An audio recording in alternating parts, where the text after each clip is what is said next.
நம்ம அஜிஸோட நடிப்புல உருவாகி வரும் விடாமுயற்சி படத்துக்காக நீண்ட காலமாகவே ரசிகர்கள் வெயிட் பண்ணிட்டு இருக்காங்க. இந்த படத்துடைய அறிவிப்பு வெளியாகி ஒரு ஆண்டுக்கு மேல ஆகியிருந்தாலுமே படப்பிடிப்பு தொடர்ந்து நடந்த வண்ணம் இருந்தது. இதற்கிடையில அஜிஸ் தன்னுடைய அடுத்த படத்திற்கான பணிகளிலுமே இறங்கிட்டாரு. இதனால விடாமுயற்சி வெளியாகுமா அப்படின்றதே ரசிகர்கள் மத்தியில ஒரு கேள்விக்குறியாக இருந்தது. இந்த நிலையில இந்த படத்தின் மிரட்டலான ட்ரீசர் யாரும் எதிர்பார்க்காத விதமாக சோஷியல் மீடியாக்கள்ல வெளியாகி இருக்கு.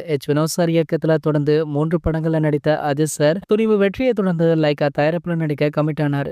இயக்குனர் மாற்றம் உள்ளிட்ட காரணங்களால இந்த படம் தள்ளி போய் கொண்டே இருந்தது. ஆகையால படம் ஒரு மாதிரியாக வருமோ அப்படின்னு எதிர்பார்த்த ரசிகர்களுக்கு இந்த ட்ரீசர் சொல்ல வர்றது என்ன அப்படின்னா, படம் தரமாக வந்திருக்கு. அது மட்டும் இல்லாம ஹாலிவுட் தரத்துல இந்த படத்தை எடுத்திருக்காங்க அப்படின்றது இந்த ட்ரீசர்ல இருந்து நல்லாவே தெரியுது. ட்ரீசரை பார்த்த ரசிகர்கள், பிரபலங்கள் அப்படின்னு பலருமே வியந்து போய் பாராட்டிட்டும் இருக்காங்க.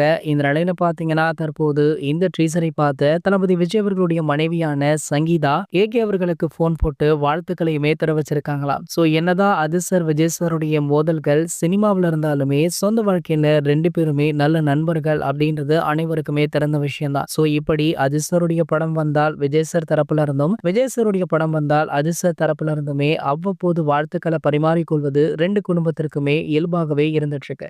அந்த வகையில தான் தற்போது பாத்தீங்கன்னா சங்கீதா அஜித் அவர்களுக்கு கால் செய்து இந்த வாழ்த்தை தெரிவிச்சிருக்காங்க. இந்த தகவல் தற்போது வெளியாகி சமூக வலைதளங்கள்ல வைரலுமே ஆகிட்டு இருக்கு. இது போன்ற தளபதியை பற்றி வெளியாகிற அனைத்து செய்திகளுமே நீங்கள் உடனே தெரிஞ்சுக்க நம்மளுடைய தளபதி 360 சேனலை மறக்காம சப்ஸ்கிரைப் பண்ணிக்கோங்க.